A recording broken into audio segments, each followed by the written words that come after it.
From the keyboard to the boardroom, this is the Business of Esports post-podcast live stream. I'm Paul Dawalibi. I'm joined today by my friend, co-host, William Collis, Lindsay Paz.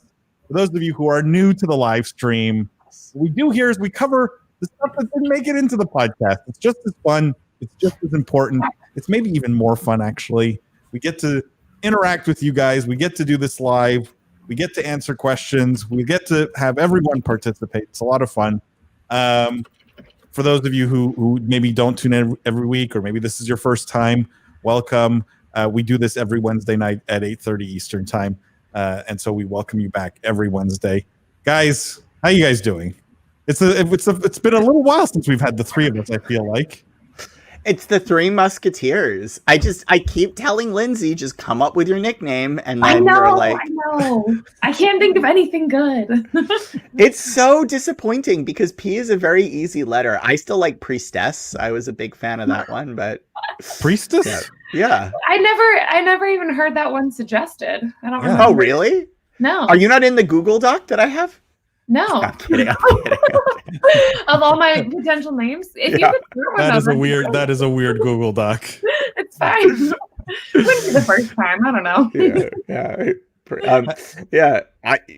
William, I had a good week. You had a good week. I have an amazing week. I'm having such good weeks right now. They're very busy, but let me tell you, any week, I'm gonna say it, broken record. Any week there are competitive Heroes of the Storm matches for me to watch. That is a good week. And I am watching those competitive Heroes of the Storm matches. And you know what?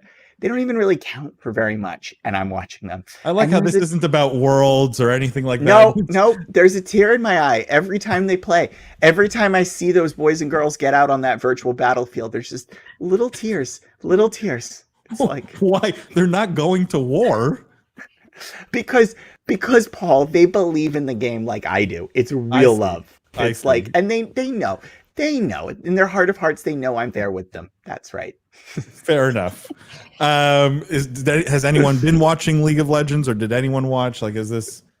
Everyone was just so enamored with our 100th episode with Pete Hines, I assume. Did anyone watching right now listen to that episode? Oh my God, if you didn't listen I'm curious what our viewers thought about it. Awesome. Do I count? I thought it was great. Yeah, of course you count, Lindsay. Yeah. I really, really enjoyed it. I liked Pete just gave so much insight on what was happening at Bethesda. Like, I don't even think you guys covered any news stories, right? No, the guys. No, it's just all Pete. Yeah, it was awesome. And talking all about Microsoft and all that. It was really great. Super interesting guy, super knowledgeable about the industry. Obviously, he's been doing it 20 plus years. If you haven't listened to that episode, I highly encourage it. Actually, we may put out the video for that episode because it is the 100th, so you may see that drop actually this week. We take some editing, but you guys may see that drop this week. William, what do you want to start with today? We've got some like really stupid stuff. We've got some really interesting stuff. Do you want to start with the meaty things? Let's start with something meaty, because we'll spend more time on it. We can, we kind of go quicker through the end, so we can like really dig into the meaty ones. Yeah. Can we talk about Ninja for a second? Sure. Because I saw this article, okay, and I was a little bit annoyed in how one-sided this article was, and maybe it's the genius of his manager, who was his wife, right, Jessica? Yeah. I don't know what, like, if your mom's your manager, it's a momager. Like, what if your wife's your manager? Is there a wife-ager? I was just trying to come up with that. Spousager. But this article was from Essentially Sports, and it says Ninja reaches massive Twitch milestone just weeks after return. So they show this top 7 sort of streamers on Twitch ranked based on how many followers they have, right? So Ninja's at 16 million, Tfue at 9, Shroud at 8.3, Myth at 6.8, right? And down the line you go. What they don't talk about at all, which I thought was, and look, Ninja's, talking about how great he is and and Jessica's congratulating him on his 16 million followers, right? And all this noise around this. What they don't mention is if and I've looked every single day since they came back to Twitch. Yeah. Not one day has Ninja been the viewer leader. Not at any point in time. Right? And frankly, the guy who has way less followers than all of these 7 is dominating. It's XQC, who is pulling in by far the biggest viewership day after day after day by a significant margin. This is not like, Ninja has 20,000 viewers and he has 22,000. We're talking like Ninja's been pulling 20,000 viewers and he's been pulling 50 or 60. Why is that not the story here? And then the bigger, more controversial question is Ninja potentially buying followers? Well, there's a lot to react to here, but I think we have to start with the most important observation of all time, which is we are just in a fantastic place as a culture and as a society where somebody with a Naruto headband on their cat is in the top 5 most important influencers on a platform. I just want to point that out, that's the world we live in, and I'm fully supportive of it. It's great. Yeah. But I, to me, I don't think it's malicious. I don't think Ninja's buying followers, and he's certainly buying followers is not malicious. Sorry to interrupt, William. Let's be clear. If he is, I think we agree that that's just one way of promoting yourself. Yeah. That 100%. Yep. So fine. But I don't think he's buying, the million differential between himself and Tfue, right? I don't think he's buying 7 million followers, certainly not at that scale. What I suspect this is how followers work on Twitch, which is following is free, right? And so I suspect Twitch is marketing like crazy the Ninja return, Ninja streams, pushing it aggressively. People feel like because it's Ninja, he should be in their notification queue. He should be around. Yeah, he might be fun to watch. But nobody's watching him. Or not as many people. He's not converting. He's not retaining the audience he should get. And as a result, he's not ranking high. This isn't a subs list. It's not people giving him money. And to your point, it's not a daily active viewers list. He's not peaking those charts. He's getting a lot of traction driven to him, and he's getting, it's almost worse in some sense, and he's getting follows. So he's showing up in notification queues, but he's not retaining the audience. He's not doing any activation with the traffic that's driven to him. But that is the troublesome piece here, right? Like XQC, just to give you guys a sense, has 3.7 million followers. And I would argue regularly draws an audience twice the size day after day after day. I mean, Martin says, evening, do you think it's an algorithm thing rewarding consistency? I would argue everyone on that list, and including XQC, who's down on the follower count, streams every day. Like they're all very consistent. Yeah. And so I don't know about that. It's really easy to tell on other platforms if someone's buying followers, but I just was checking like Ninja's social media compared to other streamers, and his social media has a lot more active followers as well. So he could just be cross-promoting that he's back on Twitch and getting this huge bump from, he has 6 million Twitter followers, 14 million Instagram followers. I haven't gotten to YouTube yet. But yeah, I don't know. It is strange. He's ranked number 29 by average concurrent viewers for the last 30 days, which is surprisingly low. You would expect a linear correlation between follows and views, right? Because all following does is this person's on, watch them, So you would expect at least a tighter correlation, right? Yeah. This seems quite loose.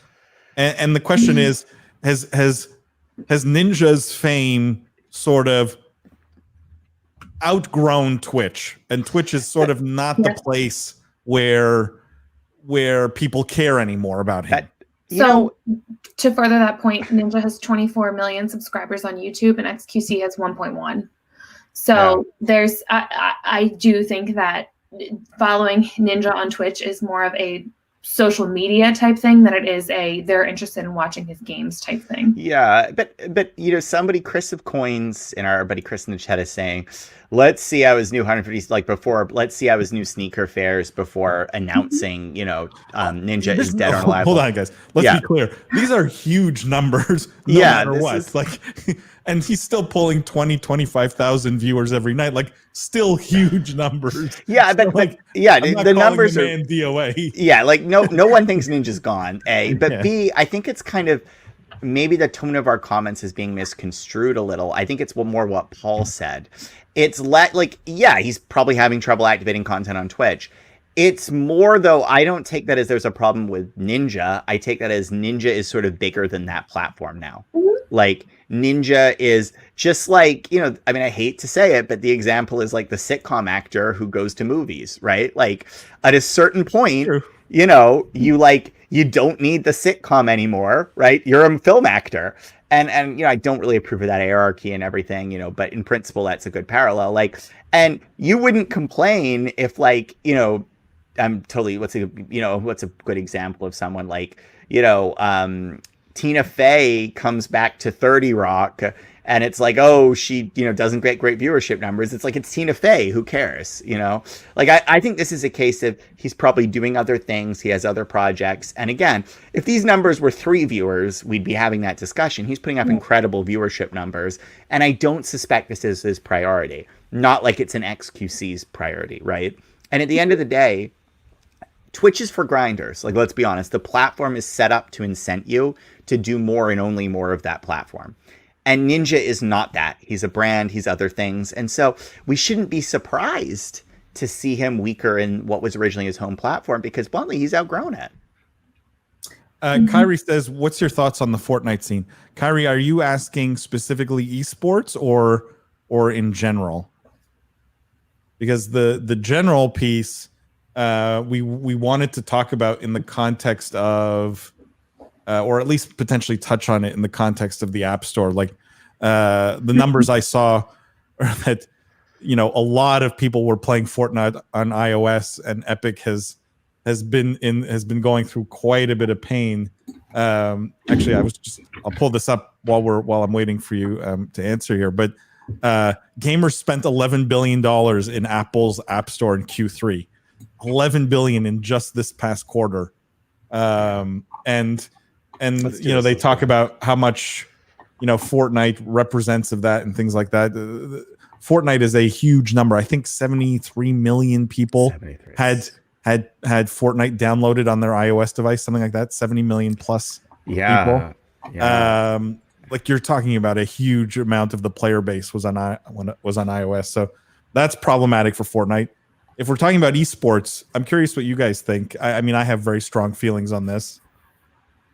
Well, are we going into? Sorry, I'm confused. Are we gonna address the Fortnite point first? Yeah, no. Let's address the Fortnite point first. Like the thoughts on the Fortnite esports scene.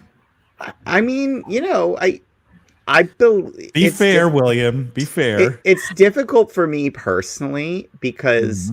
Or not personally, but like I believe Fortnite is an esport. Like I do. A lot of people say, and Paul, we've had this argument a million times. Oh, it patches too much. It's too for the casual. I believe it's an esport. That being said, it's not like Epic's doing a lot to support an esport scene, and sort of being a sport, like to some extent, and this is going to be unfair, but like ultimate frisbee, right? Like yes, it's athletic, less you can do things, but there's not really a massive ultimate frisbee institutional endeavor to broadcast and promote it across the nation, right? At a certain point, if you don't want to treat your game like an esport, it doesn't matter if it has esports qualities. It's just not going to be an esport. And I think Fortnite really leaned in hard with their world championships back in 18, 19. When was it? 19, right? Yeah. Yeah. Their 19 world championship, I thought was their arrival moment, that they were going to go from there. And instead, they've treaded ground backwards. And at a certain point, if you're not interested in broadcast events and competition as the publisher, it is difficult to class your game as an esport anymore. That being said, I still think it is. I think publisher intent is a weak metric to apply to these things, but I certainly don't see it as the powerhouse esport it could have been, right? And to be honest, not to just to kind of close the loop here, I think part of why these guys are so hit by the Apple move is because they had given up some of the hooks like broadcasting and all this, that would have retained gamers another way, right? Like at the end of the day, they were access casual gameplay. That was the market they went for. They weren't hardcore competitive. They weren't rich broadcast viewership community. They cut those things out, right? And as a result of that, when they took an action that directly hampered the hardcore, the casual gameplay group, they didn't have other pillars to fall back on. They'd sort of put all their eggs in that one basket and then gambled with the basket. So, Kyrie, I wrote an article. I'm going to put it up here. I wrote an article on the Business of Esports.com if you go and check it out. And I wrote this in January 2019. And I wrote, everyone's wrong about esports in 2019.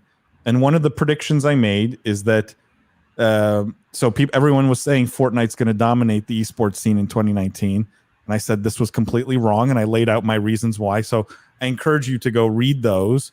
The short of it is, in my mind, was that Fortnite was never built to be an esport. The game fundamentally has structural problems that make it impossible to be a good competitive game. The only reason people even mentioned Fortnite and esport in the same sentence is because the scene was propped up by millions of marketing dollars from Epic. That's fundamentally it. It was a marketing exercise. Fortnite esports were a marketing exercise for Epic. They never cared about their game being a true competitive sort of battleground to test the best against the best. That's just not what Fortnite is. And so Fortnite esports is dying if it's not dead already. Like I would argue it's pretty much dead already. And we won't hear anything more about it. There will be no revival of Fortnite esports, fortunately or unfortunately. Gabe says Fortnite who Apple is getting League. No worries. That's exactly right, Gabe. That's exactly right. Wild Rift. Hashtag Wild Rift. We got to talk about that. We got to talk about that. You sent me that article, right? I did. Yeah. Hold on. It's not on a very reputable website. I sent it to you. I think it was. I think it was eBomb's World, which shows how old I am that I even visit that web. But actually, they do quite a good job now of covering gaming news, and I like it because they aggregate the Twitter posts. So it's actually kind of useful if you just want to see some like trending topical Twitter posts about something. But like I'm actually use Twitter. I'm also 35,000 years old, so. So this was the article from eBomb's World. I love how it starts. So Apple tries appealing to gamers with League of Legends, gets laughed out during their big ass tech event today. This is professional journalism. Guys, eBomb's World is like basically a meme site. I mean, we can't hold them to basically any standards, but yeah, I can't believe this is like 2 for 2. We have a cat with a Naruto mask and now eBomb's World in our, I mean, what's happened to us? Yeah. And so there's a bunch of these memes, I think, that they posted every time Apple insists they're a gaming platform. How do you feel, fellow kids? If you want to show off the cutting edge quality of iPhone 12, you don't do that by embracing League of Legends. It's true. It's actually kind of true, right? These new phones have GPUs that are like more powerful than what most people have in their PCs. Yet League can run on a toaster, basically. I've seen it run like on a fridge PC. Yep. I'm literally, that's like what I do when I'm filling up my iced water. I'm just like, oh, cute. Yeah. So some of these are pretty funny. I highly recommend going to check it out. But Cam says, happy Wednesday, everyone. And Kyrie says, do you think Fortnite League would help that? No, Kyrie, it's too far gone. Right, like if they really wanted to support the scene, you can't just take a 2-year break, right? Like you can't just abandon something for 2 years and hope it's still alive when you get back to it. I disagree. There's still a lot of Fortnite streamers and a lot of money can do a lot of things quickly. Like I agree that it would have been much easier if Fortnite had continued their trend, but don't count. I really believe this fundamentally. Just because games are often out, like games are they tend to follow their trends. If they're going up, they tend to stay up. If they're going down, they tend to go down. They very rarely reverse course. That's true. That being said, don't count out what big publishers with savvy market positioning can do with a lot of cash. And Epic has the resources to activate if they needed to. Would they? Yes, is that where they would choose to put the resources? No. I don't think so. No. But could they and might they? I mean, it wouldn't be the Twilight Zone, you know? The bigger pain right now for Epic is losing 70 million players. That's the pain.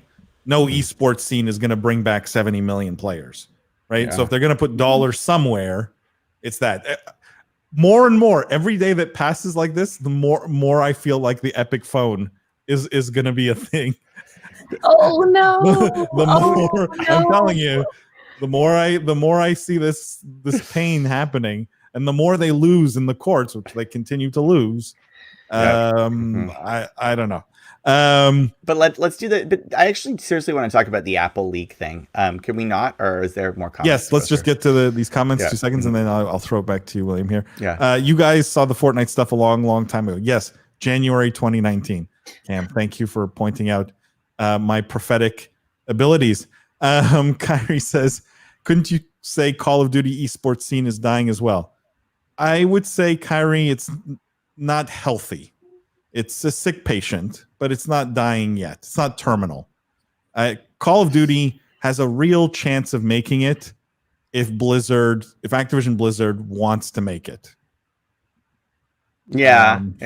I would agree with that. Like if there's conviction on both sides, and they abandon their current economics and some of the things they're doing, I think it has a very good chance of living a long and healthy life. But it's a sick patient right now. And COD has roots in competitive play, right? Whereas Street Fighter 4 wasn't that good, but that doesn't mean you count out Street Fighter 5. You know, COD sort of has a blessing in that it has enough heritage that it can get some free passes. That being said, I still think the same applies to Fortnite. I just think the publisher is taking the platform in a different direction now. You know, but leave that aside. Fortnite's terminal. That patience. Oh, no, Fortnite is not. Someone forgot them in the hallway at the hospital, and then they're like, "Oh." Mark my words. Fortnite is not. Look, what is it? Paul called it in January 2019. I'm calling it in October 2020. Mark my words. Fortnite is not out for the count. Mark my words. Be specific. Fortnite esports, because I didn't say Fortnite was out. Oh, that's fair. That's fair. I don't feel confident making that prediction because I don't. It's not that they're not in esport. It's that I don't see them investing in the esports side of the business. You know, so yeah. Believe it or not, there are games that succeed as esports, and you know this, where the publisher doesn't have to invest. Arguably, it's most esports, but no. So the fact that they have to prop it up for anything to happen is somewhat telling in my mind. I don't know. We'll see. Martin says too little, too late. Trevor says, Martin, I assume you're talking about Call of Duty, but I think Call of Duty has a chance. Has a chance. It's up to Activision Blizzard, and they're not the sharpest bunch over there. Trevor says, congrats on the 100th and 101st episode, gentlemen. Glad to see the continuous growth and success. Thank you so much, Trevor. Trevor, you're too kind, man. Really kind of you. Yeah. Kyrie says, problem with Call of Duty esports scene is they don't support their amateur scene. I mean, this is a struggle Activision Blizzard has had for both. This is every esport. It's not just Call of Duty. It's and this is like plenty of businesses now are exploiting this, like candidly, like including my own to some extent, right? Like there needs to be more amateur play because we started with the pro community. And then we sort of stopped. We're like, because we knew what the end game looked like. So we built the end game and we didn't build any feeder paths into it. I think it's a huge issue. And that's why anything that's training infrastructure at like serious pro-am, competitive amateur play, like all of those businesses, I think will do well in a second wave in esports that's coming. Because the reality is, most people are gamers in esports. It is, yes, a lot of people watch, but it's still very much a player-driven market. And I think there needs to be much more pathing for players at all levels of competition, not just trying to get on, the top teams. Like, it still boggles my mind there aren't good solutions for you to find. Like, if I want to go play soccer, like, there's ways for me to find my local amateur soccer league and kick the ball around, right? There's still not good solutions for even problems like that in esports, so... Kyrie says, I asked about Fortnite esports scene because me, an NBA player investing in the scene, I wanted to see y'all opinion on it. I don't know which NBA player you're talking about, Kyrie. But I'd be curious. And I would advise them to invest elsewhere. Honest assessment. If I'm being honest. William, you wanted to talk about League. What specifically? Yeah, I just wanted to be like to be clear here about why I think this announcement didn't play well. And it's not that League on a phone is a bad idea, because League is at least savvy enough to port the Wild Rift variant and everything over, and like, you know, it's not the issue is it's just like it misunderstands the customer base. Like at this point, League is catering to the most hardcore of hardcore gaming market, the ultra competitive gaming market. That's its differentiated slice, right? Those gamers are never going to play on mobile, and the game is not a good experience for casual players. It's brutal, it's punishing, it's way too high skill cap. You lose your first 100 games, you know, like it's just, it's not great. And even Wild Rift, which addresses a lot of the challenges, you know, I still think it has that competitive DNA. And I think this is a classic example of, I think there are lots of mergers in the game space that make sense. And there are lots of titles that you're excited to see come to phones. And title like Call of Duty is a great example of that has arguably performed better on mobile to some extent than it has on PC. For League of Legends is just not one of them. And I think this is a case of, there's some comment on there like Apple just doesn't get, you know, gaming. They get gaming for sure. They make enough money in gaming. They don't get the hardcore gaming esports segment. And I think them trying to move it onto the phone like this just underscores that point. As a sort of a counterpoint, maybe not really a counterpoint, but I do think that the marketing ploy behind this is to throw a jab at Fortnite for sure. I mean, they used their big, huge tech event where they announced their big ass tech event and said, haha, we have the most popular game in the world now too. So you know, you're right, Lindsay, because a lot of the comments were like, thought they were going to announce Fortnite's coming back. Like, and it's just like, because if you think of the category capped in games, it's League and Fortnite, right? Fortnite rules Battle Royale, League rules MOBA, and they're kind of like, you know, they're kind of the poster child for mainstream esports. It is a direct, I didn't think about that, but I think you're spot on. Yeah, like it wasn't in the top of my mind, but now after I heard Lindsay say it, I'm like, you're right. This is like such a direct shot.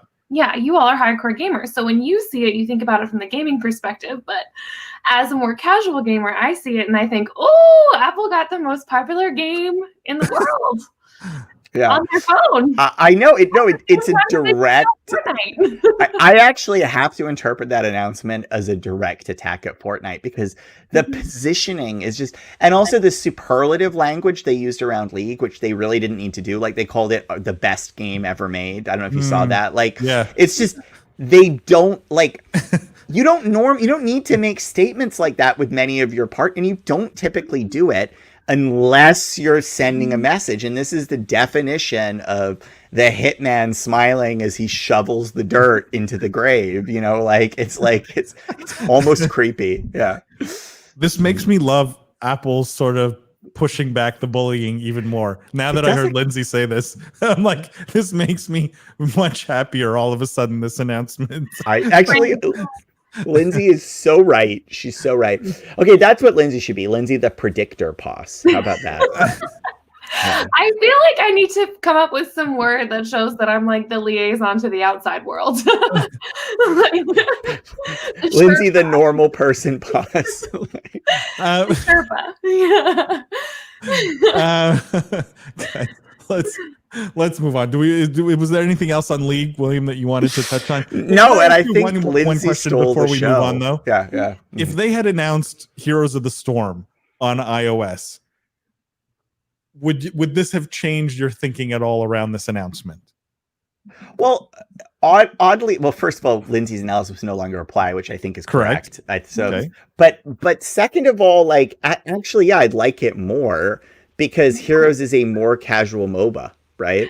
Like, I mean, that might be underselling. Yeah. I think it's an easier to play. It's an easier, quicker to parse game. Like I'm not saying it's less complicated or less fantastic to play at high levels. I love it, but I think it is a better experience for new players, and it was intentionally designed that way. So yeah, I mean, it's still not the best choice to put on your mobile phone. Like, I think there are better gaming experiences for it, but it would be a better fit. And actually, ironically, if Activision Blizzard had gotten that in there, it would revise my thinking of Activision Blizzard, because I'd be like, okay, nice job.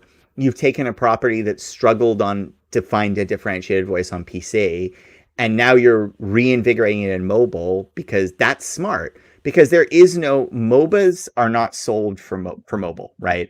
There are some big ones like Arena of Valor, but I don't think we have the consensus there's a category king in the mobile genre. I'm also not convinced it should be a genre, but assuming that you take that as a given, you know, a company like Blizzard could really win there. They've shown they can do mobile very well with Call of Duty, you know? Second question is, do you think they agreed to the 30% cut on all in-game items?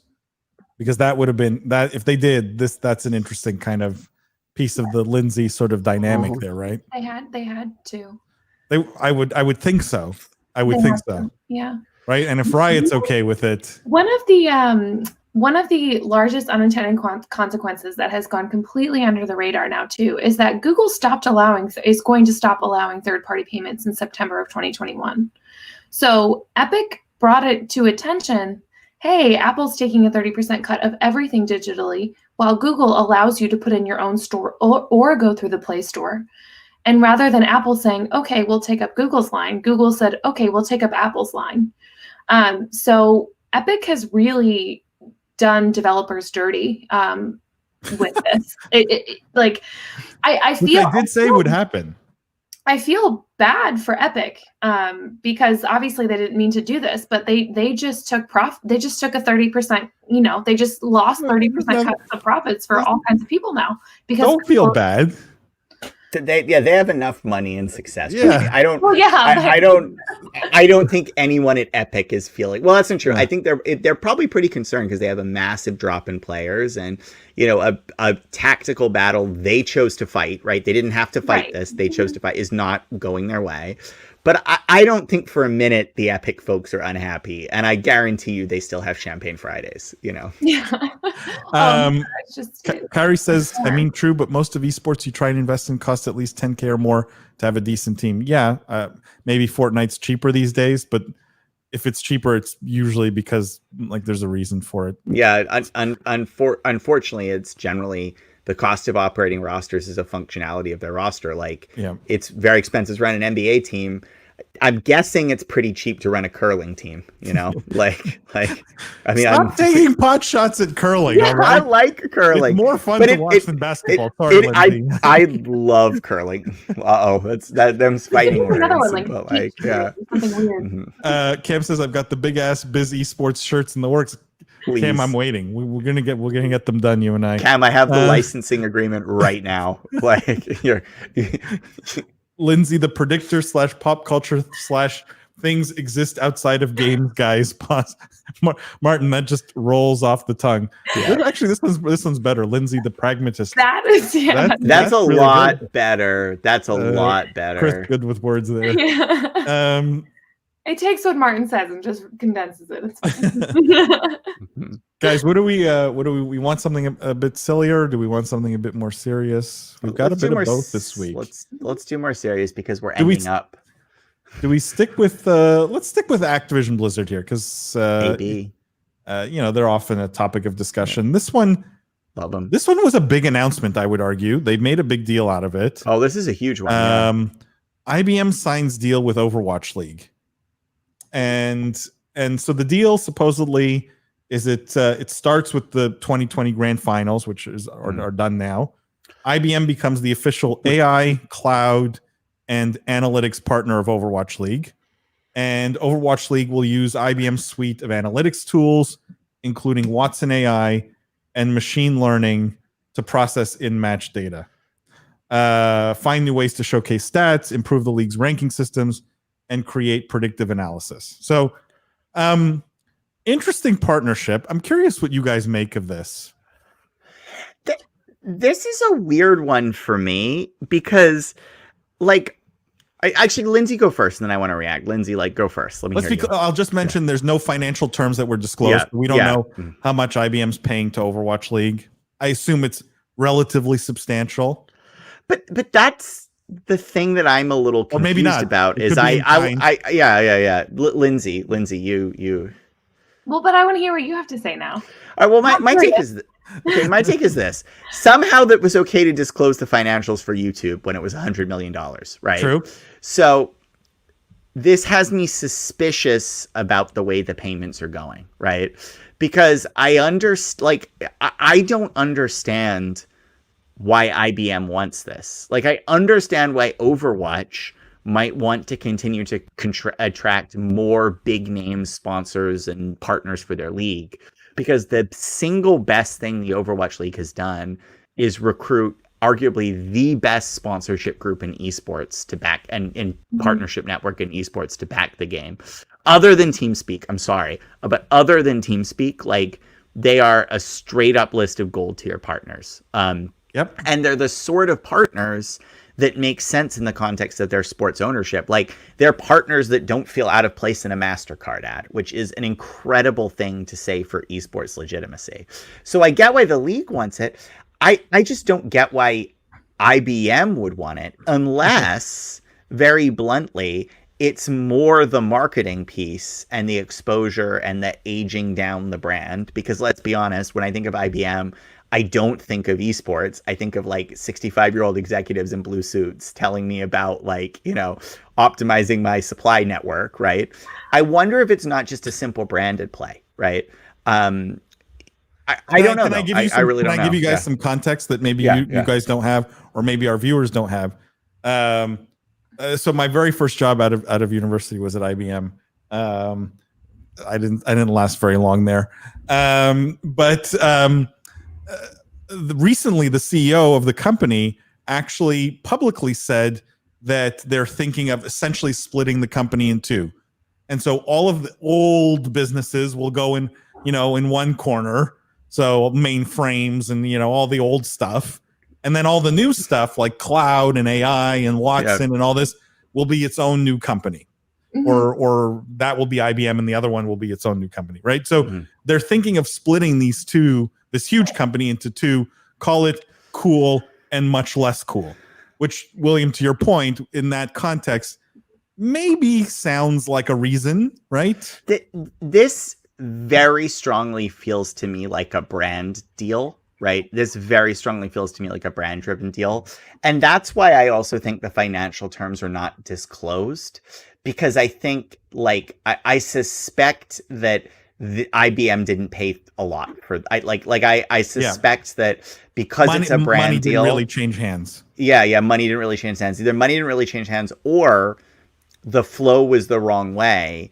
And it was IBM paying the Overwatch League. And IBM wants to position this is business growth, but really it's a straight marketing play. And, like when Coke sponsors something, they have to serve Coke in the stands too, I don't know. It's weird. This is a weird one to me. But the cool thing I will say is I love IBM. Like, just as an aside, I think they're an amazing success story about pivoting a business. I'm talking about, IBM 20 years ago, not IBM today.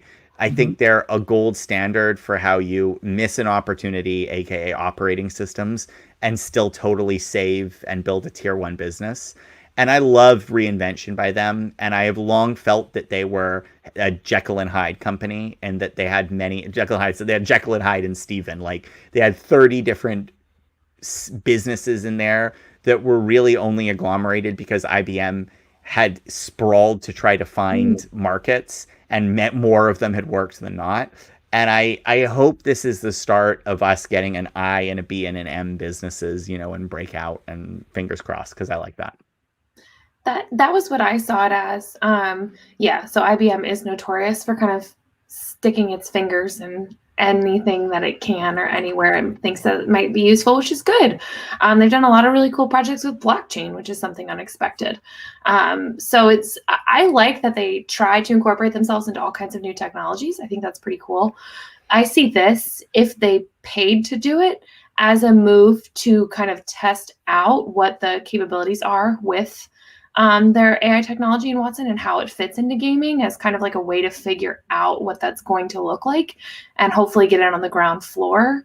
I'm not exactly sure if it's going to work, but or if Overwatch League was the right thing to pick in terms of trying out, their hand at these technologies, but we'll see what happens, I guess.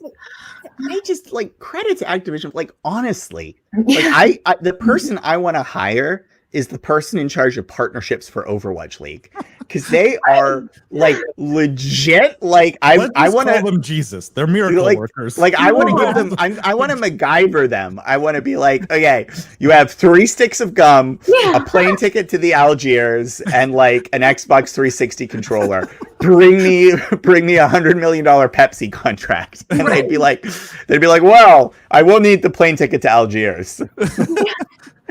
That was a good joke. That was a great joke. I love that. Okay, sorry.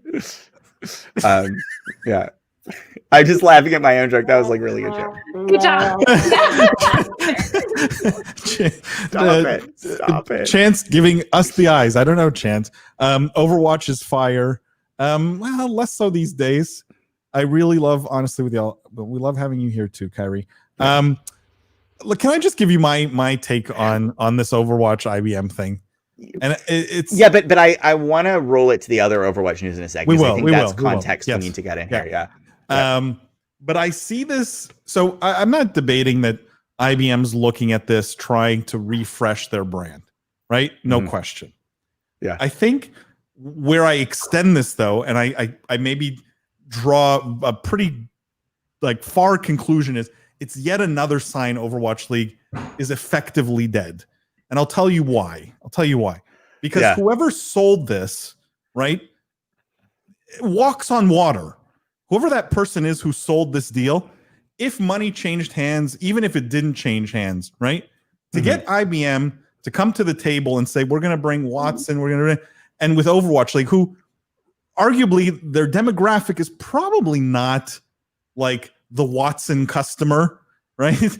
Usually IBM sponsors Wimbledon, right? And they do it for a reason, because IBM executives bring executives from HP and whatever, and they take them to Wimbledon, they sit in a nice box, they get fed, it's wining and dining your customer. By the way, IBM sponsored all of this, right? Yeah. But Overwatch League is not Wimbledon. So whoever sold this is truly a miracle worker, right? The problem is when you work miracles like this, is inevitably the truth comes out. At some point, IBM's going to get wise here and go, wait a second, what did we get here? Well, but this is the thing, though, that I want to call out, though. Another thing, though, just about Overwatch League is that, again, I think they've done many things well. And I really want to call it it is that achievement of getting the suite of brands they have to affiliate with them, the MasterCard brands, that is a missing commodity in esports. And I think that's another, It's disingenuous in my mind, William, because here's what they're selling. And I know this is what they sold to IBM. They said, look, you guys sponsor Wimbledon, you sponsor the US Open, you sponsor the Masters. We're the Wimbledon of esports. We're the Wimbledon of esports, right? Yeah. And it's but you left out the whole thing about no one cares about your game anymore. Well, do they, Paul?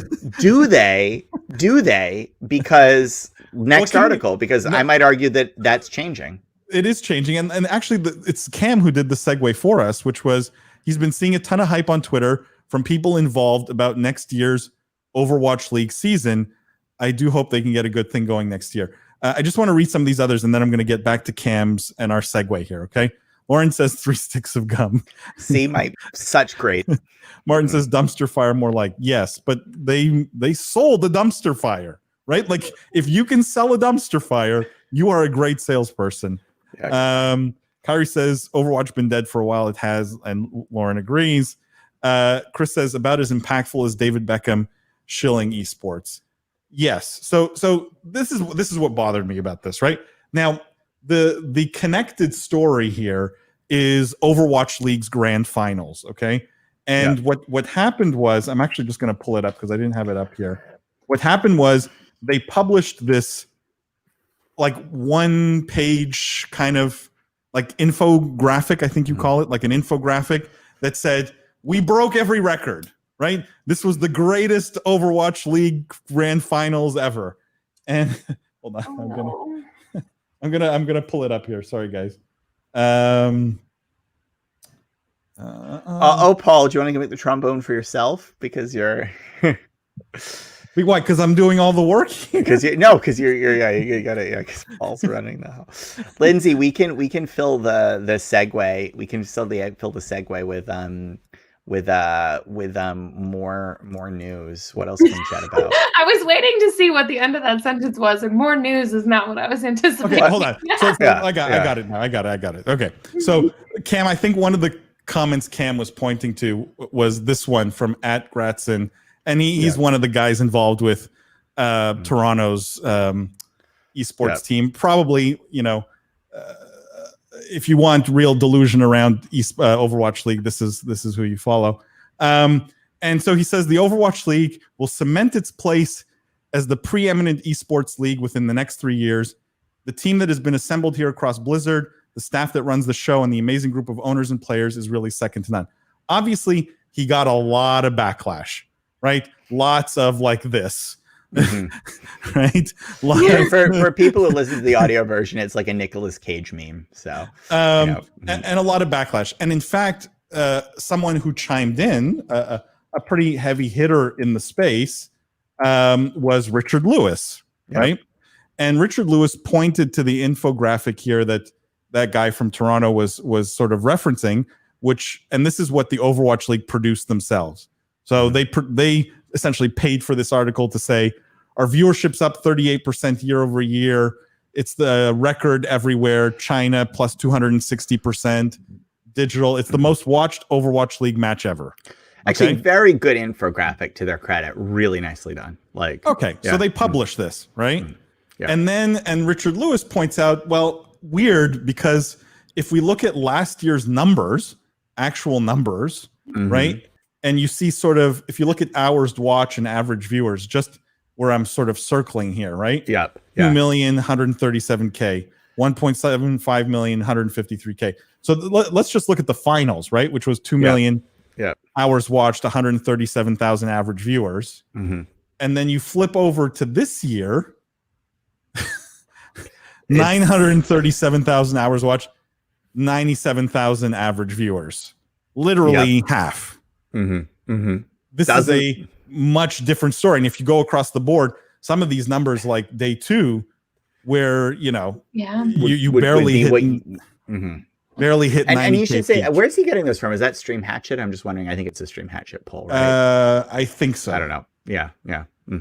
So there's clearly disagreement in the numbers, and what people found, if I just flip back here, after some digging, is that and I'm going to pull this up because this is actually really interesting, guys, because this is a whole separate, Paul's pulling out, this is a whole separate thing in esports, which is how difficult it is to track true viewership, right? So Invent Global, which very legitimate outlet, right? Publishes many of the industry numbers, basically tore their whole thing to shreds and basically called, not lying, but gross misrepresentation, right? Of the numbers, because what they did was they changed to this Nielsen approved AMA number, average minute audience. And what you noticed, so here are some of the conclusions they came to. The illusion of growth came almost exclusively from China. Like all those big numbers, 40%, 87%, 38%, almost all driven from the China average minute audience growth. And then so the first thing they come to this conclusion, which is Chinese viewership numbers have been infamously unreliable and unverifiable, right? And so they break down why that is and why that's the case here, right? Second, they say there's the actual reported viewership in the West, which are the Richard Lewis numbers, which show a very steep decline, right? Not any increase at all. They're saying a shrinking of almost minus 20%, even if you use their AMA metric. And then finally, the US market is the most important one for Overwatch League, yet all AMA or demographic data for it is missing this year. So they published none for specifically the US market. Okay, so that infographic was supposed to represent the global market. Correct. Okay. So they mashed up inflated Chinese numbers with a completely new metric to make the number look big, ignoring that all the other viewership numbers and all the other markets are way down. Fundamentally, that's the TLDR. And so, you know, you get tweets like from like the guys managing the teams or the owners of the teams that start to feel like either complete misrepresentation or or just delusion. I don't know how else to describe it, guys. Like, yeah, well, I'd like to reply to Cam directly here, right? Who said, I've been seeing a ton of hype on Twitter, which I showed you. Mm-hmm. Is this hype deserved? Well, you know, the thing about this is I want to make the broader point, which is it just shows you that esports viewership in general, metrics put out by companies, you have to parse very carefully, right?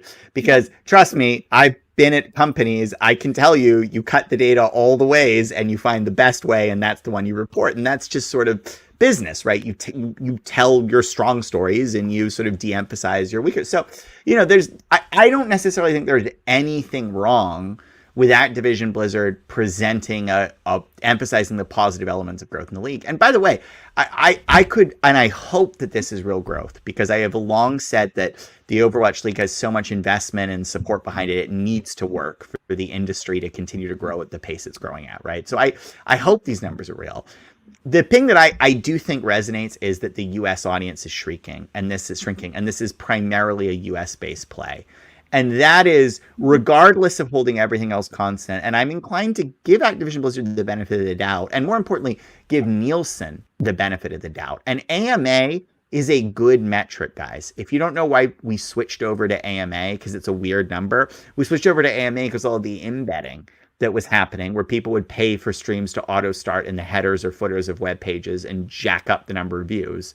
So average minute audience essentially not prevents that from happening, but vastly reduces it, because if you're just skimming through web pages, you don't get counted as 10 viewers, you get your aggregate minute time weighted, and you know, it's only embedded in a few of those pages. So AMA is a good and reliable metric in general. It's the best we have right now for measuring audience in esports. And yes, China is a difficult and unreliable market, but I'm inclined to give Nielsen the benefit of the doubt there for their AMA estimates. And even if they're grossly wrong, right? Like, even if they're like 2x wrong, it's still not that bad of a story. You know what I mean? The problem is the North American market. And what are you going to do? Because the franchises are, Shanghai Dragons is thrilled, but your franchises are North American franchises. They're Canadian franchises, right? Like, so yeah, just addressing that that's the central question here. It's the central question is, you know, and this is one of the challenges of being a geographically gated league, is there are many esports, and I'll have PUBG as a good example here. Like PUBG had a whole resurgence in India around mobile play, right? PUBG is arguably, they missed the boat on mainstream esports in Fortnite, but they've arguably pivoted the business and by moving to a different market where they're getting traction. The challenge of being geographically locked like OWL is you can't do that. And for many businesses, I would like just pretend there was nothing anchoring them to North America and you trust the Chinese numbers is real. I would say this is incredible. Overwatch is finding a second life in Asia. Many esports properties dominate there, from, Valor of Kings to, Crossfire, right? This is a great thing for them. And by the way, this is arguably better for Activision Blizzard because they've struggled to find properties that get traction in China. And this could be the first property that does it for them. So if you tell that story, I would be super bullish on the Overwatch League. The challenge is that geographic anchor that is holding them to North America, which seems to be of what's in their portfolio. Arguably, based on the data, I would be inclined to believe, North American viewership is still down and they're obfuscating the data to hide it, right? I mean, this is where I disagree, William, fundamentally, that even if I agree that okay, Overwatch League's dead in North America, but second life in China, and this is going to be a huge story over there, I'm still not bullish because, frankly, and this, the value of one fan in China is far, far less than one fan in the US, right? And most of this league has been selling sponsorship, Coke and this and that, where I think they've been sold high value North American viewers with lots of disposable income, right? Yeah. Like, $30 monthly spends, and yeah. Well, I get it, but I want to go back to the point of, I still think Activision Blizzard thinks about this game like a publisher and not like a league owner, fundamentally, right? And I think that's why, if you want to know why they're so comfortable making good news stories about this, it's because I think from a publishing perspective, this is really good news. Like this speaks to a market Blizzard needs traction in, and a marquee property building substantial traction in that market. And guys, it happens all the time that games regionalize. Dota in Europe, StarCraft in Korea. It works. It's a recipe for success. There are regional tastes, just like cricket is in India and baseball is in America. There's nothing wrong with the regionalization of a title for growth and traction. The challenge here, like I said, is that there is an anchor market present here. So I don't know. I think this is super fascinating. And I hope there are other cuts that come out of the numbers. I hope there are cuts that defend Blizzard. And I just think it's really good that we're having this level of nuanced discussion about esports viewership numbers, period. Because I remember back in 2017, like, it was just CSGO kills everything. What are bots? What are view bots, right? Like, we've come a long way as an industry. And it also shows you, by the way, why I think people like Nielsen are important. For all you criticize them, you need benchmarks. And like here's the problem, William. It potential Nielsen here is potentially the enemy. They have potentially legitimized smoke and mirrors. Right? It's the Nielsen stamp, so it must be true, and the owners get behind it, willingly or not. Right? Like, here's what's really scary to me is, do the owners know what is actually going on, or are they buying the Blizzard Kool-Aid? Are they drinking the Blizzard Kool-Aid? Because if they're just drinking the Blizzard Kool-Aid, that's a tough situation. No.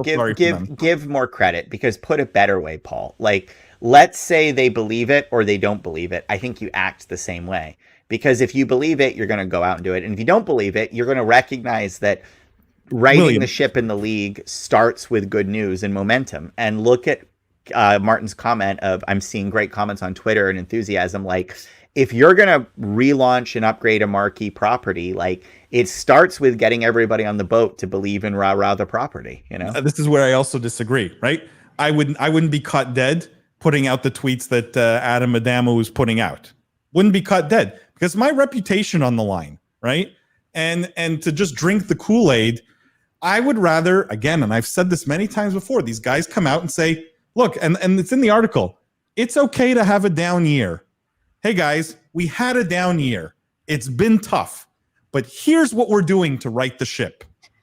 That's the honest conversation that needs to be had, that no one's having. And the more everyone sort of stays up in the clouds of delusion, the less this thing gets righted, right? Like, and sorry, Lindsay, I'm going to let you cut in. Yeah. But can I read the end of this article? Yeah, this InVent article is really, by the way, this is really good esports journalism, by the way. As we draw the line, are we really to believe that after being exiled to YouTube in a much cheaper broadcast deal, after COVID decimated its homestead plans, after it was off air for weeks on end, after the season viewership is clearly trending downwards, after its commissioner vacated his spot before the season even finished, before the grand finals even happened, after it's been under financial strain for most of the year, after many of its high-profile players abandoned the game, that the Overwatch League is still experiencing growth?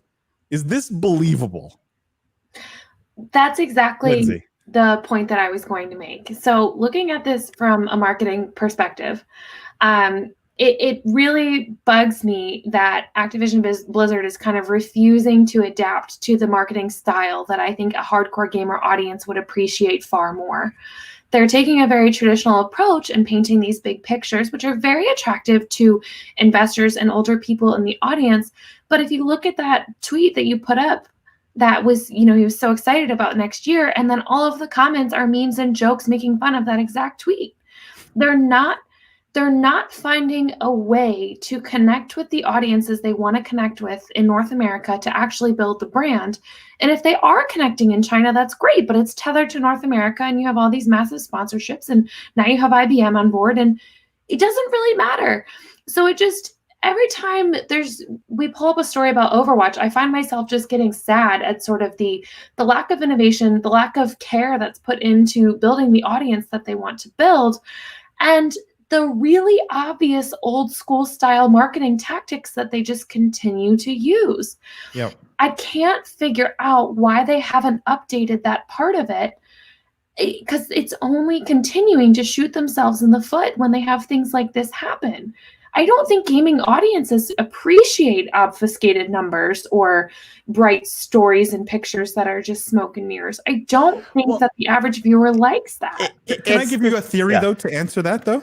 Okay, but I have a theory. Okay, yeah. Mm-hmm. And the theory is that Overwatch League today is not being run by the commissioners, by the operational people put in charge of these leagues.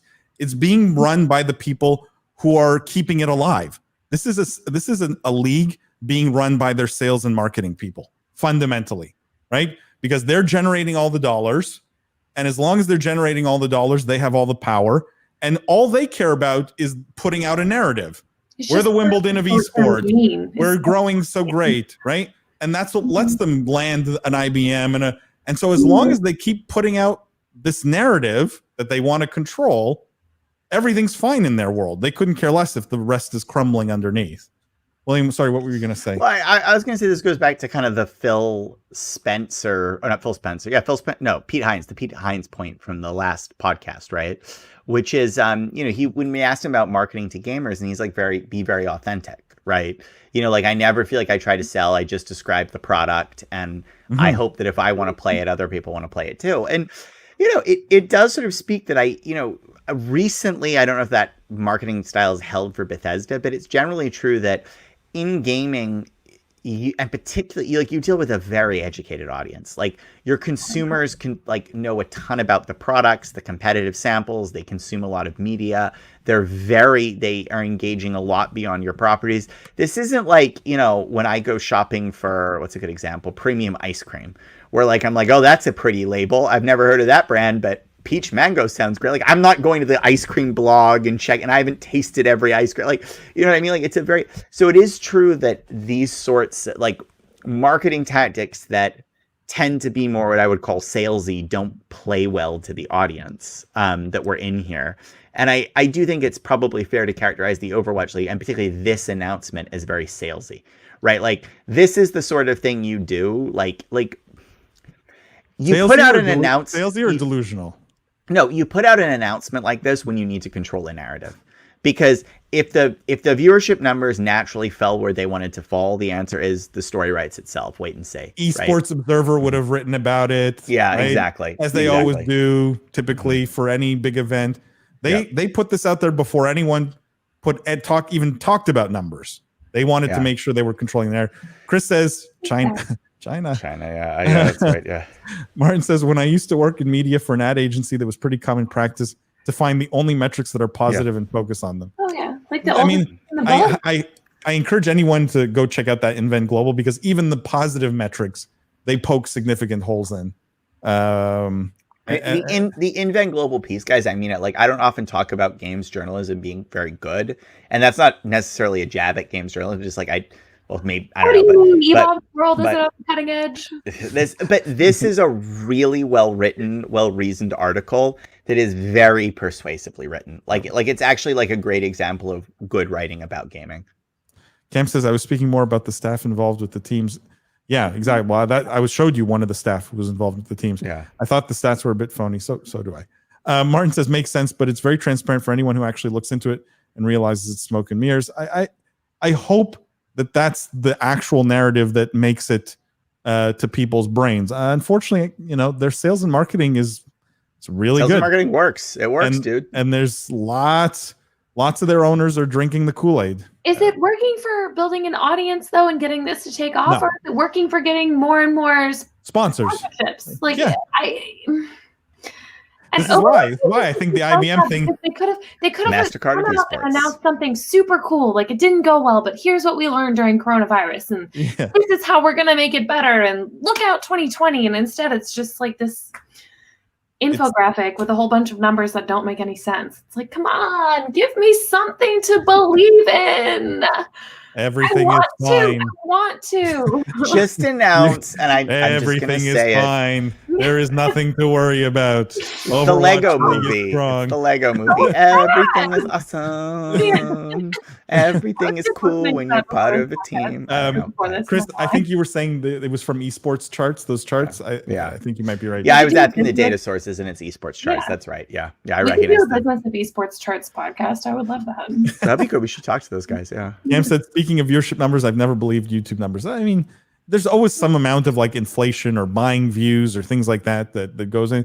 Usually, like some of the more established platforms like YouTube or Twitter, it's easy. There are tools that let you figure out how many followers are real, for example, how many are bots. Benefits of Overwatch League are parties in Palm Beach with Robert Kraft. Not much else. I mean, if you put it that way, Chris, I kind of maybe want to buy into an Overwatch League team. Sounds pretty good, actually. Go for a massage, Get a lot more. Who knows? Who can say? Martin says, I agree with Paul's approach, disclosing the tough year and outlining the upcoming changes. Yeah. There's like, and I think both of you guys put it much better than I did, which is there's this level of authenticity that's missing with their communications. That is just, I don't know. They've just decided that's not how they want to play anything here. They want to play it as Invincible Activision Blizzard. Let's move on, guys. We did Ninja, we did Activision Blizzard. You depressed me with Overwatch League. You guys want to talk about Malta, the American University of Malta? Sure, let's do Malta. This was an interesting one because it's the first time I think I've seen full scholarships for esports pros. There's a few other schools that do scholarships, partial, things like that. This is the American University of Malta that will give essentially fully paid scholarships to anyone who comes to play. If you're a gamer, you essentially come to study for free, and they list some of the games that they're going to play in. Lindsay, I know you had some thoughts on scholarships around esports pros. Like, should we be seeing more of this? Should every school? Because I think William and I are in agreement that every school should probably have an esports program of some kind, right? It's a must-have. Yeah. Where do scholarships fit into that for you? So I was a college athlete, and I can say that playing for the NCAA was not the most fun I've ever had. So I would love to see esports scholarships, provided that they're done in a much different way and administered in a much different way than the NCAA is. I think it's a really good opportunity for people to continue learning, growing, developing in all kinds of ways. I mean, college athletics was part of that for me. It wasn't just about sports. It was about having a team. And did you get a full ride, Lindsay? Huh? Did you get a full ride? No, I did not. I didn't get. I played at Carnegie Mellon in their Division III. So would you be offended, right? If you saw, because the growth of esports is gaming's growing faster than all these other traditional sports, right? Would you be offended if you're the basketball star not on a free ride, and there's a whole bunch of guys or kids or women or whatever people, right, who are playing League of Legends and are all on free rides? Hell no. Mm-mm. I mean, people get free rides for all kinds of reasons. I would never knock anyone for that. I would love it if schools expanded their scholarship programs, quite frankly. I don't care what it's for in general. The question is, William, where do the dollars come from programs like this, you think? Well, I mean, I'm guessing there's got to be government backing for something like this because it's the American University of Malta, right? But I mean, also, like, this gets you in the news. You know what I mean? Like partly it's about differentiation for university. And this is not the first time there have been full scholarships offered for esports. But what's notable about this, I think, is it's been a while since we've had scholarship in the news, right? Like, there was a wave of scholarships back with Kurt Melcher and RMU, Robert Morris, right? Like 5 years ago. And it's kind of dried up since then. And I think it's interesting to see that return, because the reality is, and Paul and I know this very closely because we both teach at colleges, there's just this massive, massive growth of college esports right now. It's insane. It's like insane how quick and how big it's getting. And it's it's like almost the same rush that happened to the pro scene, but it's happening at the which I thought it would have taken 2 decades to get collegiate to where it's going to be at the end of next year. I really mean that. And so I think this is more notable for like the value of like this is significant. It's interesting because it's Malta, but it's also like there's more to come here. You know what I mean? Well, this it's is a like value driver to offer these scholarships. Yeah. I mean, this is the reason why kids apply and go to schools, full scholarship or not, is because they have a professional or a competitive esports team. We see all these crazy. So one of the things I've been looking at recently is how colleges get money, because during a pandemic, it's much different and people are arguing about charging full tuition and all of that. And one of the biggest things that colleges have to do is build things that are attractive for students. So there's been like an explosion of lazy rivers being built in colleges in the States. Like actual Literal lazy rivers? Rivers, yes. I'm not joking. And I would so much rather, instead of them taking the money to build a lazy river, and these are small schools, they're smaller Division III schools that are trying to attract students.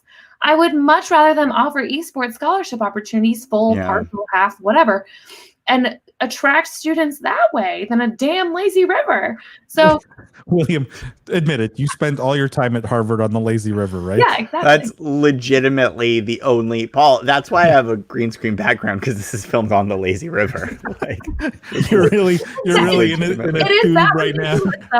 I got a COVID exemption. Like, I'm allowed to use that.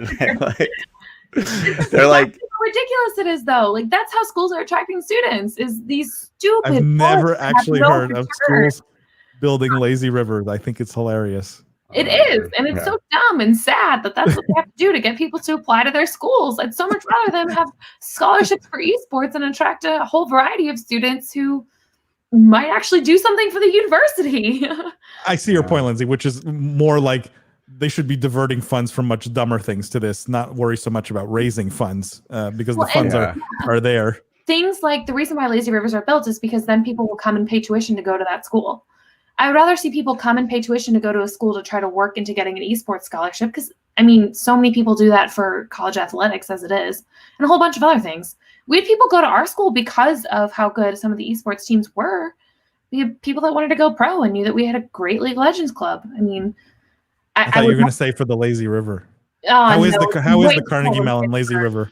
They would have had to turn it into like a lazy ice rink for 3 That's true. Only use it 1 month out of the year. You're a legend, guys. EFR Production says, I mean, esports scholarships are definitely future proofing, because it's not a matter of if esports becomes a popular college sport, but when. I agree. I always felt like in some ways, you can solve the tier 2, tier 3 problem with college esports, but for some reason that path is still not clear, right? And mostly because I think, watching Worlds, like the average age of these kids is like 18, right? 18, 19. So you go to college, you end up being too old. Cam says, my local college doesn't have the scholarships, but during orientation, they spoke about the esports club a ton, linked us all to the Discord immediately. That's cool. That's such a better marketing ploy for them than a stupid lazy river. I selfishly highly recommend checking out St. Peter's University in New Jersey, who I think has an excellent esports program. I may be a little bit biased, though. Wonder why. Well, I mean, Paul, to be fair, I would recommend it too, because you teach there. So thank you, William. Thank you. I appreciate it. And I hope you would recommend Becker College, where I teach. Check it out, Becker College. Actually, you will. I love Becker. You know what you will like, William, is today. I actually. Hold on, do I have it? I taught BAMS today. Today was my BAMS class. Hold on. Wait. Advertising. Hold on. Microtransactions. You got it. I read your book exactly once, William. Well, that's more times. That's more times than my mother, father, wife, cousins. Chris says, tie it to STEM and get them ready to code as a fallback. I wholeheartedly agree. Yeah, this is big STEM play. But it's STEAM now. We say STEAM, I think, right? Don't we say STEAM? We've always said STEAM. Gabe's actually in my class, so I love Gabe. And so he says, I can vouch. Yeah. Okay, guys, let's move on here. Let's talk about something different. Mhm. We did this. I don't want to sort of do more shitting on, but like, But then you What have are a what podcast. what are the stories we have? okay, Let's do a so we have roulette for, like- Amazon's Crucible, Yep. Okay. Okay. Yeah, I agree. Yeah. which is Mhm. kind of like that's a story. I actually think you covered that story perfectly.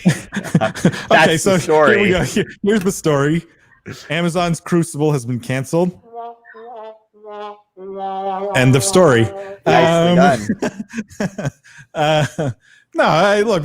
We wanted to discuss it because they're making a big effort, and if you read the article, they're moving all the people to New World, which is their other game. So they haven't given up. This is like double. Yeah, no, I mean it is. Right? It's you have to just appreciate that. It's such a weird lack of direct. Like we're launching. No, we're not. We're back in development. No, we're canceled. Like it just doesn't scream. Like it strikes to me like they don't have a good sense of development and product yet over there. Like they don't have a firm hand on the tiller that's either saying this is not ready to launch, this game has to be, because like that is a massive. I think this might be the first time ever a game has launched and then been canceled. I am not aware of any other instance in the history of gaming where a launched game is like that doesn't you can't cancel a game after launch. But somehow these guys managed to go. It's like the life cycle of a game in reverse. All right, we have to do this one. Okay, hold on. But you want to know the weirdest part of this, William? Because you're so right. And Martin says, wasn't that the one they pulled back into beta? And Cam said the same thing. But yes, it is. Not only that, they say, if you currently have access to the game, you'll be able to play custom games until November 9th. And they'll be holding one final play test in the coming weeks. Like, why are you doing a play test? Also, why in the coming weeks? Like, just pick a date. Yeah. That's what I mean. The whole thing is weird. It's like they'd already announced the play test, and they're like, "Well, can we do it at we sort of announced the play test." They're like, "Okay, you do the play." We'll do it sometime soon, somewhere. I mean, they're probably doing it for like server testing reasons or something. I don't know. Yeah. Okay. Okay, we're gonna do a William article because William loves this. And they also have, I think, they had one of the coolest booths at PAX. Correct me if I'm wrong. Freaking love Wormwood. Oh my god. So this is from Polygon.com. This gaming table is already one of the biggest Kickstarter campaigns. Wormwood Gaming wants to make boutique furniture for everyone. So it's not really like esports or gaming traditionally how we talk, but it's one of those interesting articles where I think the rise of gaming in general, like where a rising tide floats all boats. And guys, I don't know if that's fair to say here, but fundamentally, they've pre-sold $8.3 million worth of this one gaming table. Okay? Like where you can play Dungeons and Dragons or board games or things like that. And this company basically can't keep up now. And these tables range in price from like $300 all the way to $10,000. And they're beautiful. I'm curious, guys, if you agree with me that this is really just rising tide floating all boats, or if you think there's something else happening here. So no, I've followed these guys for a massive length of time because for people who don't know anything about me, I am a hardcore like miniature gamer. Like that's why William uses the green screen, because behind them are a suspiciously large amount of miniatures. Like no grown man should have 10,000 miniatures. It's actually true. Like I'm like inches away from reaching over and pulling out like a beholder, a skeleton. Like I just what do you want? You want the I don't know. I like this. I like this guy right now. Ooh, I like this guy. There he is. Look, he's like my I'm like there are literally hundreds of them here. I mean, it's just too many. This is why his kids have to live in a closet under the stairs. That's right, yeah. No, also because I'm training them to be Harry Potter, and I read the book, Lindsay. I know that that's what you do. But there's only one way. No, but the bigger thing about this, and I really mean this, I like this for the same reason I liked the Louis Vuitton League thing, is These things take up space in your house. Your computer takes up space in your house. Your workstation takes up space in your house. Your monitor takes up space in your house, just the same way your gaming table takes up space in your house. People don't want, they want it to be a piece in their home. They want it to have aesthetics and utility value. And look, in this, the Wormwood is a great example of having this, because literally you can play Dungeons & Dragons on any table. You do not need a $10,000 table to play that. Like, trust me, Costco, like 100, which is fine. It's the aesthetic piece that was missing here, because your gaming table, you didn't want it to look like junk. Now this is like a custom built piece. And so, yeah, I think that's where, I think that's where we're going. I think that's what's really happening, is that there's a move for what I would call like tasteful, aesthetically driven products that reflect the lifestyle that gaming has become. And I like this. And I also just say, the Wormwood stuff is really nice. Like, if you guys, so cool. it's really nice. Yeah. Yeah. But do you guys truly believe, if the rise of gaming, video gaming and esports had not happened over the last 10, 20 years, do you think this resurgence in more tabletop gaming would have ever happened? They're so intertwined. I don't know that I could figure out how, because I think, quite frankly, I mean, tabletop gaming is one of the things that led to really good video games eventually, and the rise in that. So they're so intertwined. I don't know that they'll ever stop. It still did. We're still playing Baldur's Gate 3. We've never left. You know, like, I don't know. I think it's benefited from Twitch more than anything else. I think things like Critical Role are just so important in celebritizing the culture. I think concept from Book of Esports deployed and useful in real life. I think the scarce factors that you needed for esports, many of them are still relevant for the growth of any industry, right? And I think the celebrity and the reward factor of now you can be a celebrity dungeon master, like Gary Gygax, like, who, was kind of an icon for me, right? Gary Gygax, like, famous, but, outside of Gen Con, did he have the same celebrity that the Critical Role staff have? No. Or, I mean, maybe that's unfair to him, but certainly not the same idolization that's present in today's youth, So, well, maybe that's, I don't know. But the point I'm making is there's a lot more reward now. You can be Joe Manganiello and, like, live stream stuff, and people want to watch you. And, yeah, it's great. It's great. Yeah, I was going to say the same thing. The same factors that are in video games that, motivate people to play are pretty much found a lot in board games. Yep. So I think this is really cool. I'm a huge board game fan. I would. Would you go pre-order this table, Lindsay? Not currently, because I don't have room for it. But when I eventually add on to this house, get rid of something less important. Come on. No, everything's perfect. I can't move anything. But yeah, when there's space, yes, absolutely. Chris says nerds are mainstream, and it's a beautiful thing. It is kind of a beautiful thing. Guys, before I'm going to hog the screen for a second, before we get to our last story, I want to say I saw this story. Global boom in esports betting will continue post-pandemic. And I thought it was a great opportunity to talk about how the sponsor of this podcast, our podcast, this live stream, Esports Entertainment Group, they're the only NASDAQ-listed, fully regulated esports betting company. If you're an investor, you're interested in capitalizing on the rise of esports betting, on sort of the coming of esports betting, this is one company you really want to take a look at. It's esportsentertainmentgroup.com. The NASDAQ ticker symbol is Gamble, GMBL. I will say, and it's a disclaimer, is that I'm not an investment advisor. I'm not selling stock here in the company. Make sure you do your own research. Seek advice from a licensed professional if you're looking to invest. On that note, guys, let's transition to our last story. We're going to end on this. And then we're going to do the giveaway, which that's like literally why I'm here. There's a bunch of people who signed up, and many of the people who signed up are people I love, who are regulars, and I'm hoping it goes to one of our regulars. I really am. I'm hoping it goes to me, Paul. I made a bunch of fake accounts and signed up. I am using a random generator, guys. It's a program to do this. I collected everyone. Is he though? Is he? When William Collis wins, like, well. When Jean-Pierre, Jean-Jacques. Jean-Pierre wins.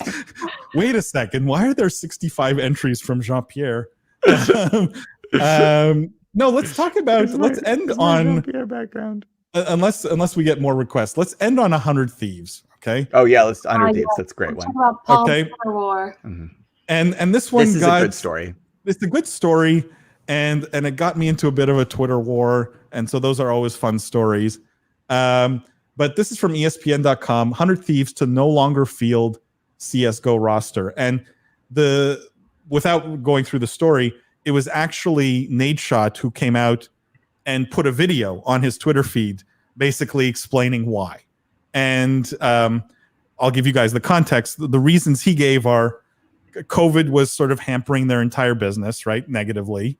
B, the nexus, the nexus of CS:GO had moved really to Europe, and they want all their players to be in their Cash App compound. And so having players in Europe was not ideal. And therefore it makes sense for them to essentially drop the team and get out of CS:GO. I'm paraphrasing what was like a 10-minute video, but those are the major points. Curious if you guys think this is really smart, this is really dumb, this is, somewhere in between. What the thoughts are on this?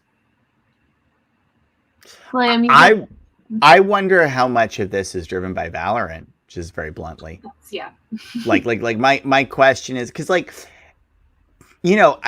get the argument that you've had a tough year. Yes, many businesses have had a tough year. That's totally understandable. But CS:GO is sort of like a marquee game. Usually that's not one I think is on the cutting block, right? If you're going to prioritize your rosters, that's one.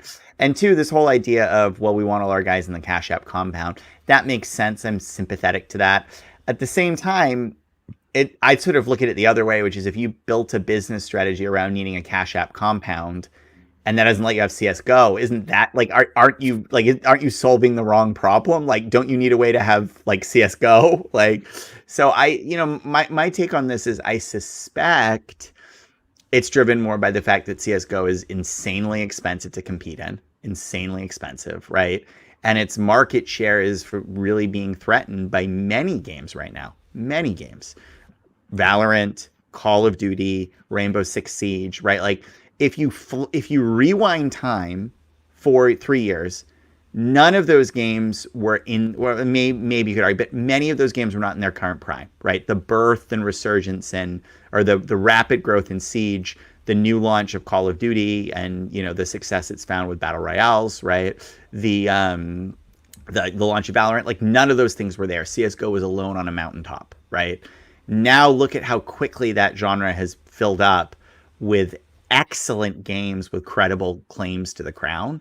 I suspect a lot of this is actually, I think this might be the start of CS:GO losing its luster as a property. I gotta. William, where that argument falls apart a little bit is, we just saw Cloud9 signing a new roster and announcing publicly the big salaries they're paying.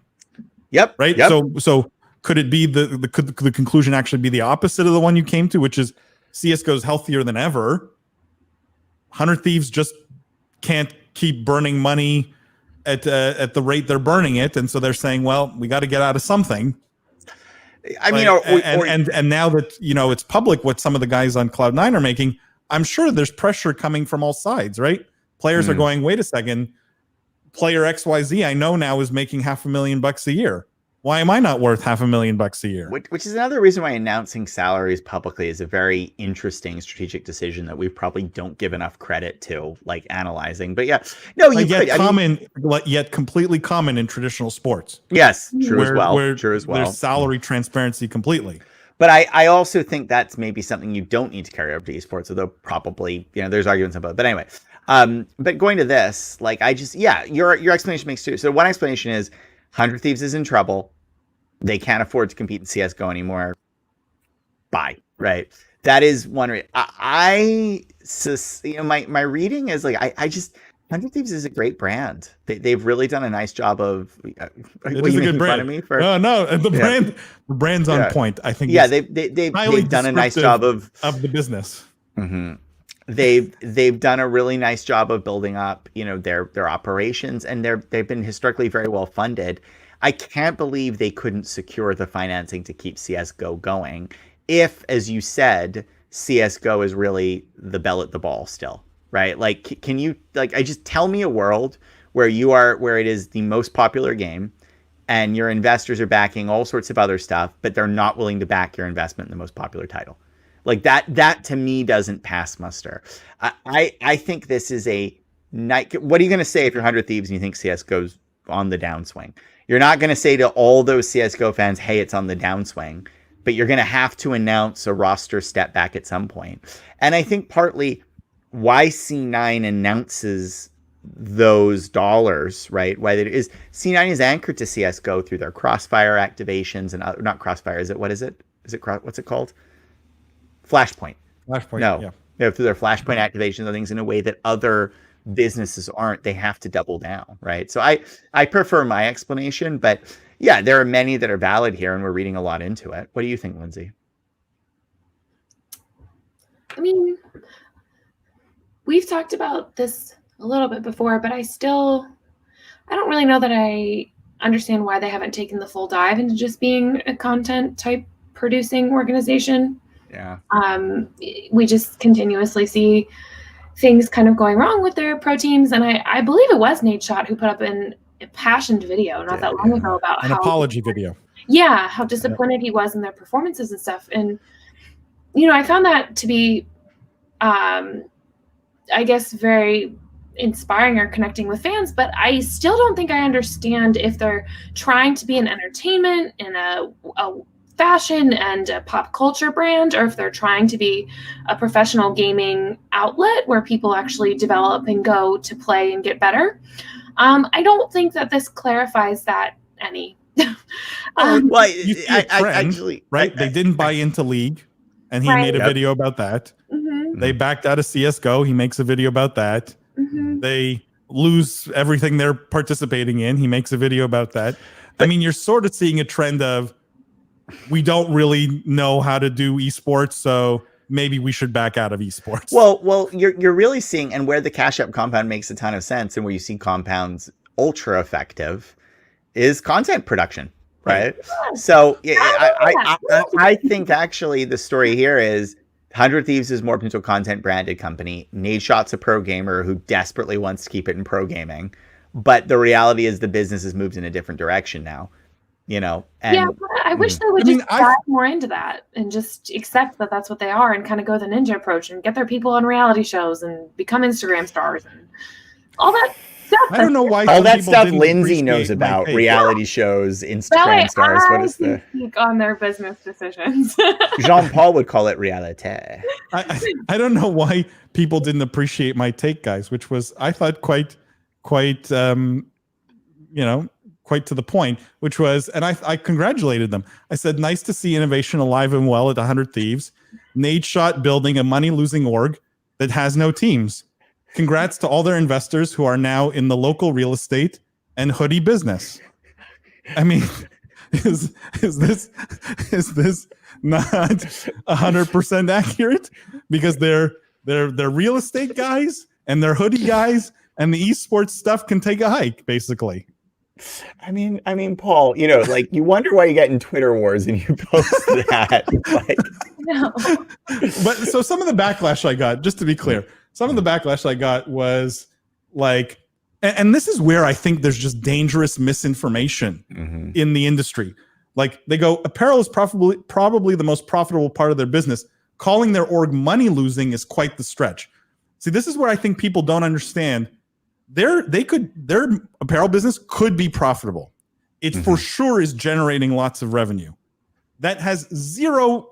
That doesn't mean the entire business is profitable. All it means is it's generating revenue for their business. Their org could still very well be money losing, and I'm pretty sure it is based on everything I've ever read. So, someone said they'll be announcing a Call of Duty franchise before the month is out. So pump the brakes on shitting on them as an org. And I responded that Call of Duty said they would not be expanding beyond 12 teams for 2021. If they're buying out an existing franchise, then I can almost guarantee it will trade at cost. proving that Activision Blizzard franchises continue to be one of the worst investments in the industry. So I had an answer for everything. But do you think this was too harsh, William? That's way too harsh. It's way too harsh.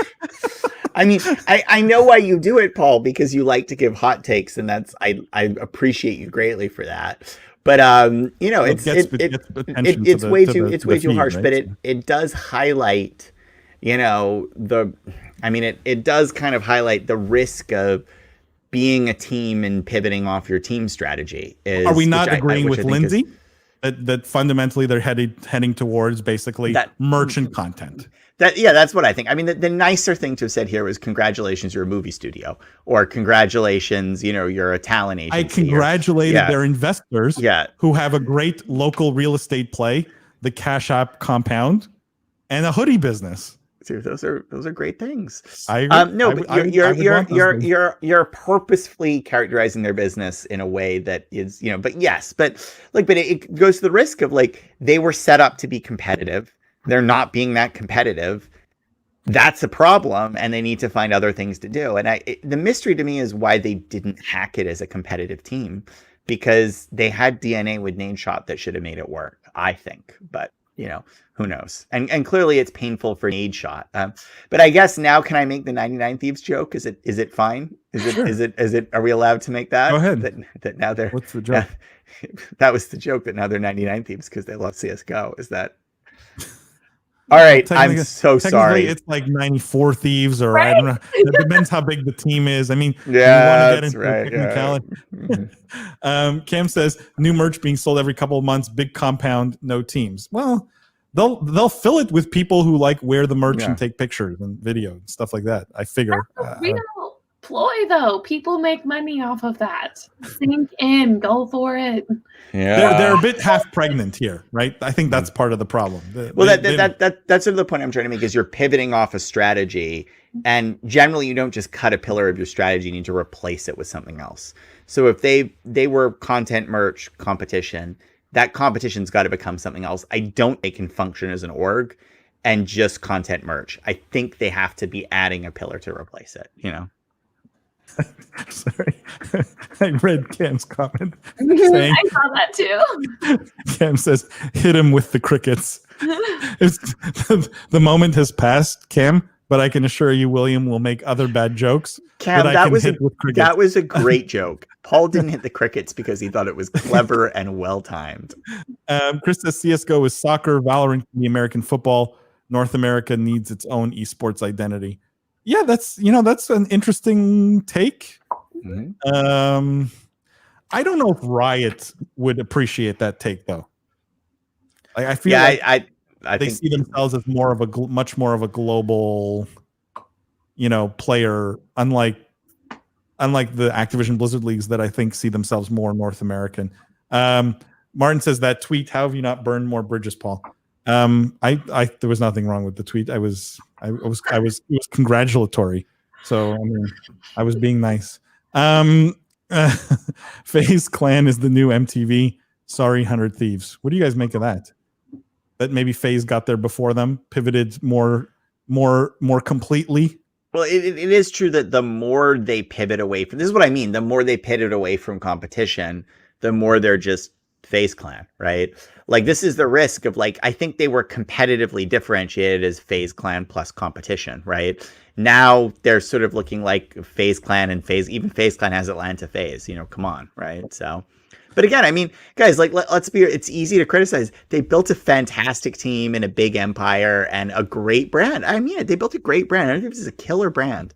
It's a killer brand. They know that. Call me a sucker. Brand. Look, Gabe has the jerseys. Gabe has the jerseys, and Cam has the jersey. And I think where I am truly congratulatory is they make good merch, right? There's no question. It's stylish. There's people want it, right? If you're gonna be in that business, own that you're in that business, right? This is always what has bothered me. Trying to be knowing you're in the merch business, but calling it something else. When your strength really is making great merch. Well, Could argue that's applied to a lot of things in the podcast today, like saying you're a PC game when you're really an app. Like Call me when they make good ROI. Yeah. That's Nate Shot's problem, not mine. Roy. Yep. Guys, giveaway. Hold on. Before sorry. Can we do our last, just because I like finishing on this. Oh, the segment. I know. What are we playing this week? Lindsay? Okay, so since we talked about board game tables, I started playing a new short board game this week. That's really fun, called Carcassonne. It's really easy and fun, and I would recommend it. And I found I had bought a Nintendo with, I think, like 25 of the vintage games, and I've been playing a lot of those. It's been so fun. Lots of Kirby, which has been great. Kirby's great. Mm-hmm. Carcassonne is a German board game, no? Mm-hmm. Yep. It's like really in that style of German board games where they take out all the randomness. Did you guys know that?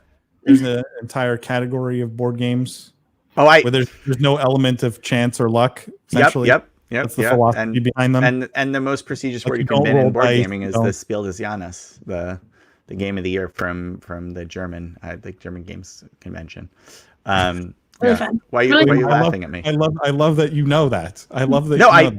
Seriously, I was in games for a while. I know it very, very well. What have you been playing? Oh, so many. Heroes of the Storm, because I love it. Valorant. I've been playing a lot of Valorant. I actually really am getting back into Valorant. I'm quite enjoying my time there.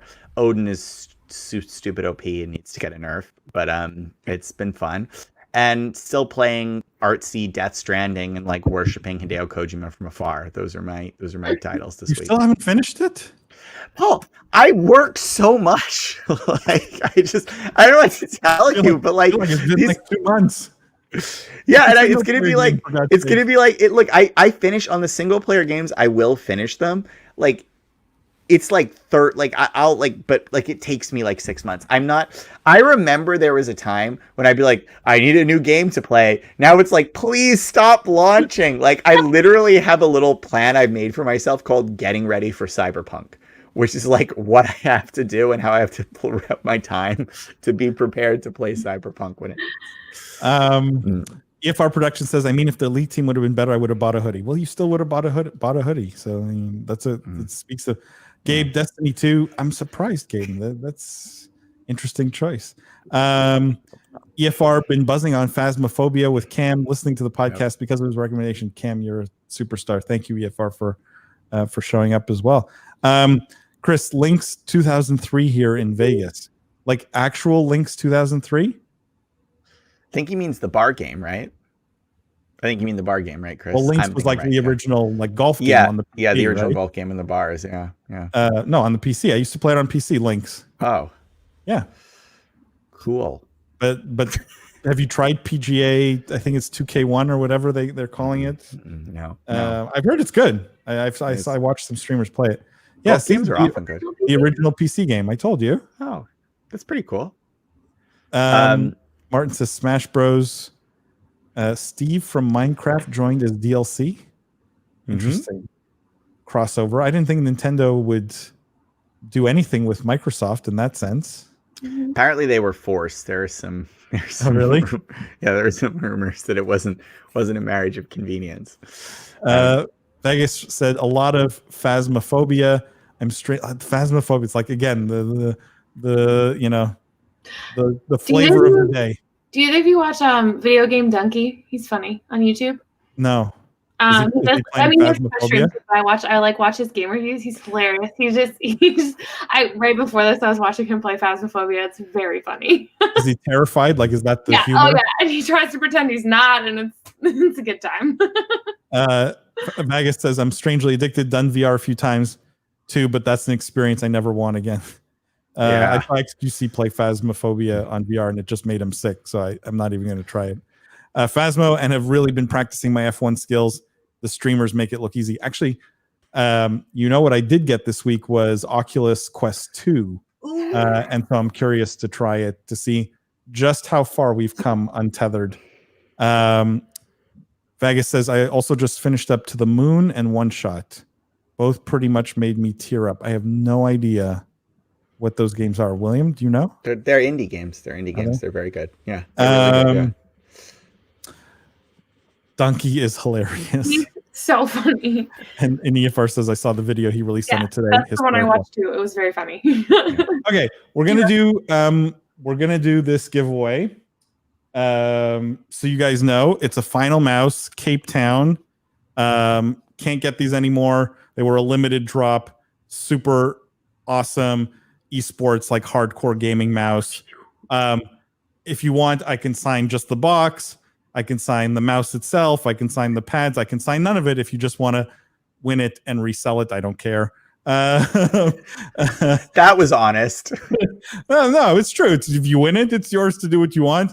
And so you're a believer in the free market to the end. Capitalist through and through. So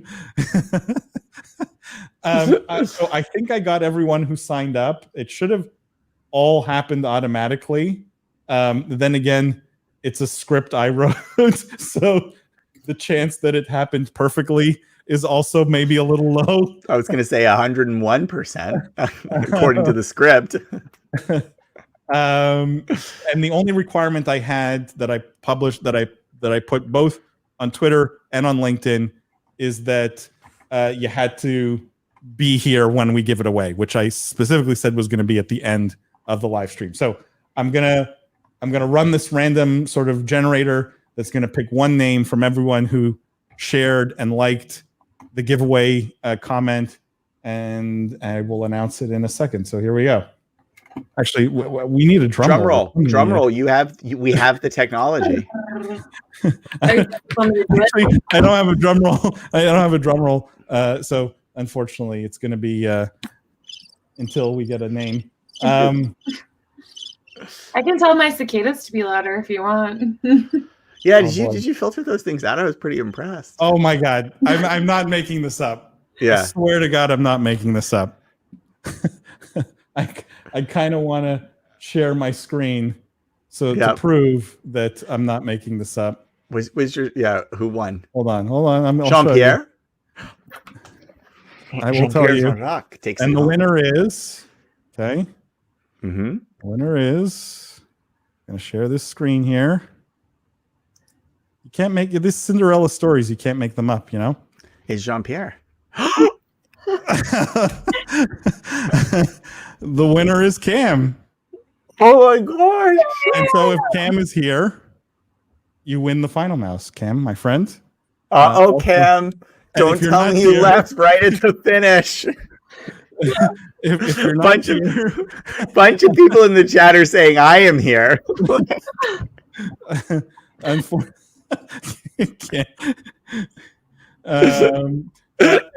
for those who didn't win, guys, we're going to do a little giveaway for the next few weeks. So, like, if you didn't win this once, hopefully everyone gets a chance at least at winning something. But Cam's not here. I don't know, Cam. If you're not here, Cam, you better. He's here. Oh no, Cam is here. Cam is here. His cricket's comment was delayed by about 2 minutes. So there you go. So.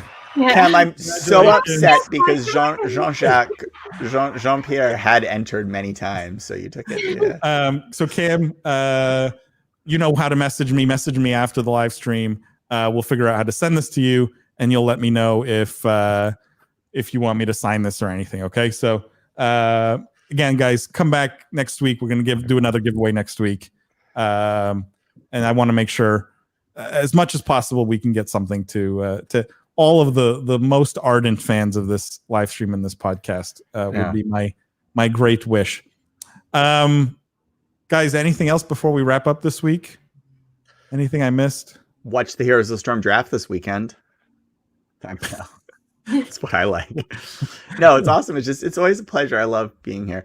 And it's always fun, guys. And stay tuned for the podcast that will drop tomorrow, guys. As always, keep an eye out for that.